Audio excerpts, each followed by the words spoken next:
नमस्कार. शासन ज्या युट्यूब चॅनल आप सर्वांचं अगदी मनपूर्वक स्वागत आहे. तर आताच्या घडीची सर्वात मोठी ब्रेकिंग न्यूज म्हणजे सेवृत्तधारकासाठी आल्यानंतरची बातमी.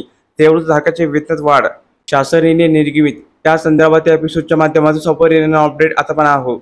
तत्पूर्वी मी आपल्याला सांगू इच्छितो, आपण चॅनलला सबस्क्राईब करायला चला आजचे नवीन अपडेट सविस्तर सुरू करूया.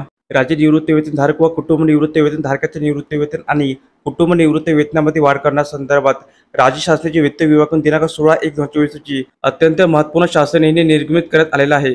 सदर शासन निर्णयानुसार वय वर्ष 80 व त्यावरील राज्यातील शासकीय निवृत्ती वेतनधारक आणि कुटुंब निवृत्ती वेतनधारक यांना 7व्या वेतन आयोगानुसार निश्चित करण्यात आलेल्या मूळ निवृत्ती वेतन तसेच कुटुंब निवृत्ती वेतनमध्ये वाढ लागू करण्याबाबत दिनांक 1 जानेवारी 2019 रोजी सुधारित करण्यात आला आहे.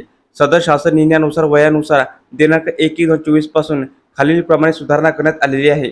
जसं की आपण तक्त्यामध्ये बघू शकता की निवृत्ती वेतनधारकाची वय मूळ निवृत्ती वेतनमधील वाढ.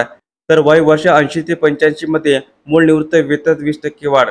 वय वर्ष 85 ते 90 मध्ये मूळ निवृत्ती वेतनामध्ये 30% वाढ. वय वर्ष 90 ते 95 मध्ये मूळ निवृत्ती वेतनात 30% वाढ. वय वर्ष 95 ते 100 निवृत्ती वेतनात 50% वाढ. वय वर्ष 100 पेक्षा अधिक मध्ये मूळ निवृत्ती वेतनात 100% वाढ. सदर सुधारित लाभ हा दिनांक 1 जानेवारी 2024 पासून देय आहे. तर वाढीव दरानुसार लाभ घेण्यासाठी कोणत्याही प्रकारची रक्कम अनुज्ञेय होणार नाही. सदरचा निर्णय हा राज्यातील सर्व पेन्शनधारक आणि कुटुंब निवृत्ती वेतनधारक यांना लागू असणार आहे. तर अशा प्रकारे राज्य सरकारी कर्मचारी संदर्भात अतिशय महत्त्वपूर्ण अपडेट या एपिसोडच्या माध्यमातून आपण पाहिली आहे. तर हा व्हिडिओ आपण आवडला असेल तर चॅनलला नक्की सबस्क्राईब करा, लाईक करा, कमेंट करा आणि असेच नवनवीन अपडेट मिळण्यासाठी शासन ज्या यूट्यूब चॅनलला सबस्क्राईब करायला अजिबात चुका. धन्यवाद.